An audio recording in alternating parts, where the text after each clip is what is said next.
I saw God. He's nothing like what we expect. He had somehow built much of our experience. He somehow had been the reason we were here. And we were all always meant to come back. And the reason why became clear. He was God, not the God of the false stories they tell on our tiny little rock. No, the human mind, or at least the one we currently experience, is far too simple to understand something beyond creation, let alone even begin to conceptualize what such a being could be. Or its purpose. See, we think in terms of ourselves. We believe such a being must look similar to us, think similarly to us, have goals that seem rather human. How naive. How do you explain a being that forms worlds using code? And mathematics that our greatest quantum computers couldn't begin to calculate. A being that can communicate vast amounts of information through a precise showing of color so effectively that even someone who had never seen its displays before would always understand it perfectly.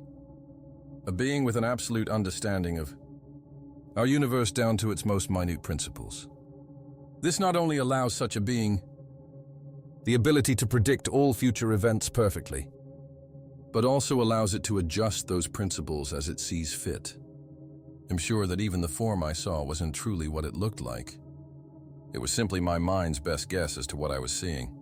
The funny thing was, as I remained suspended there, absorbing this information, it became clear that I had been there before. We all have. We have all had these revelations, and have been one of those people praying before him, hoping he would allow us to see just a fraction of what he knows, allowing for a glimpse into the infinite. Then, as abruptly as all this began, it was simply over. The void dissolved, replaced by a hospital room's stark, sterile white. Blurry shapes gradually sharpened into the mundane reality of medical equipment. My mind struggled to ask the fundamental questions of what happened and where I was.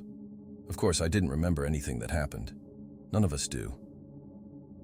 And like everyone else, I would have moved on and gone on with the rest of my life.